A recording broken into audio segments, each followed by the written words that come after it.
नारायण हरि हरि ओम। हे श्रीमन्नारायण नारायण हरि हरि ओम। श्रीमन्नारायण श्रीमन्नारायण नारायण हरि हरि ओम। तो मेरे मित्रों, भरत जी का नाम तब रख लिए जड़। जड़ मतलब होता है मूर्ख। उनके पिताजी बोले तो बहुत मूर्ख लड़का पैदा हुआ है, जबकि उनको सब ज्ञान था। तो उनका सोचना ये था, अगर मैं एक मंत्र सीखूंगा, पिताजी दूसरा सिखाएंगे, तीसरा सिखाएंगे, चौथा सिखाएंगे, जजमानी करने जाना पड़ेगा, कर्म बंधन में फंसने लगूंगा, कर्म बंधन को काटने के लिए फिर कर्म करना पड़ेगा, इससे अच्छा मैं मूर्ख ही बना रहूं। वो गायत्री मंत्र बोल नहीं पाए। पिताजी ने बोले तो जड़ पैदा हुआ है। समय पा कर के पिताजी का देहावसान हो जाता है, माताजी भी उनका भी मृत्यु हो जाती है, तो भाई की जिम्मेदारी आती है। भाभी तो उनको पहले खाना पीना देती थी, बार धीरे धीरे वो त्रास देने लगी कि भाई इसको कुछ काम धंधा कराओ, बैठ के खाता है। तो भाई ने कहा अब इसको क्या काम धंधा कराऊं? बोले अच्छा चलो खेत की रखवाली करो। तो खेत की रखवाली करने बैठ गए तो भगवान का भजन में बोले क्या करूं? बोले देखो ये चिड़िया देखो।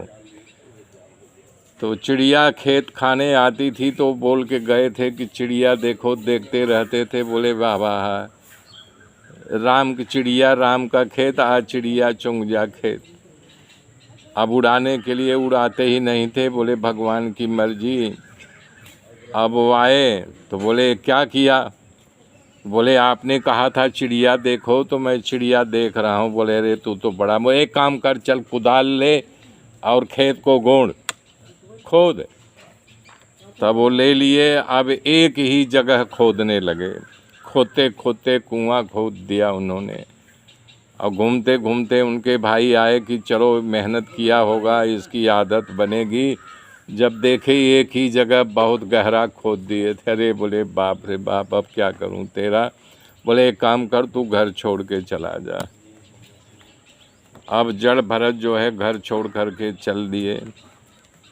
कोई उनको बुलाता दुर्गारता अपना सामान, जब देखे एक ही जगह बहुत गहरा खोद दिए थे। अरे बोले बाप रे बाप, अब क्या करूं तेरा? बोले एक काम कर, तू घर छोड़ के चला जा। अब जड़ भरत जो है घर छोड़ कर के चल दिए। कोई उनको बुलाता दुर्गारता अपना सामान उठवाते। बोले हमारा सामान ले चल, रख दे। जब वहाँ ले जा कर रख देते तो उनको डांट के भगा देते। तो जड़ भरत बिना यानी कि पैसा लिए कुछ किए वहाँ से हंसते हुए मुस्कराते हुए चल देते। जो कोई कुछ दे देता खाने के लिए, खा पी करके अपना समय व्यतीत करने लगे। ऐसा करते करते अपना जीवन यापन करने लगे। और लोग उनके ऊपर थूक भी देते, उनको गालियां भी देते, उनका अपमान भी कर देते। उनसे कोई मतलब नहीं, कभी नहाए कि नहीं नहाए, वस्त्र बदले कि नहीं बदले, उससे उनका कोई मतलब ही सरोकार ही नहीं था। एक दिन ऐसे कहीं बैठे हुए थे और जंगल के किनारे वहाँ का जो आदिवासियों का राजा था, उनमें प्रथा होती थी कि नरबलि चढ़ाने की। तो जो नरबलि चढ़ाने के लिए वो राजा किसी मानव को पकड़ ले गया था और रात में छुड़ा करके भाग गया, उनके कैद से निकल के भागा। अब जब पहरेदार देखे अरे तो जो हम जिसको कैद किए थे भाग गया, तो बोले अभी राजा सुबह होगा तो हम लोगों को प्रताड़ित करेगा, इसलिए चलो ढूंढ लाए थे। जंगल के किनारे बैठे हुए थे, जब देखे तो बोले अरे बाप रे भाई तो बहुत हट्टा कट्टा है, इसको पकड़ के ले चलो।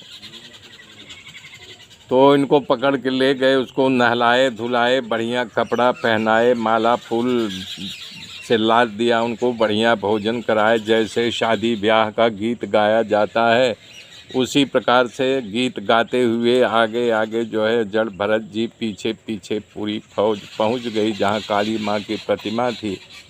वहां जिनका नरबलि चढ़ाते थे वहां पर वो आदिवासियों कोल भील का राजा हाथ में तलवार लेकर के खड़ा हो गया। तो किसी ब्राह्मण को बुलाए थे मंत्रोच्चार करने के लिए। जब मंत्रोच्चार पूर्ण हुआ तो बोले राजन अब इसकी बलि चढ़ाई जाए। जैसे उसके यानी कि सर को पकड़ करके वो राजा जो है उनका मस्तक काटना चाहा, उसी समय एक प्रकांड तेज़ आवाज़ सुनाई दी और काली माँ की प्रतिमा में से ये काली माँ प्रकट हो गई। तलवार छीन करके सबसे पहले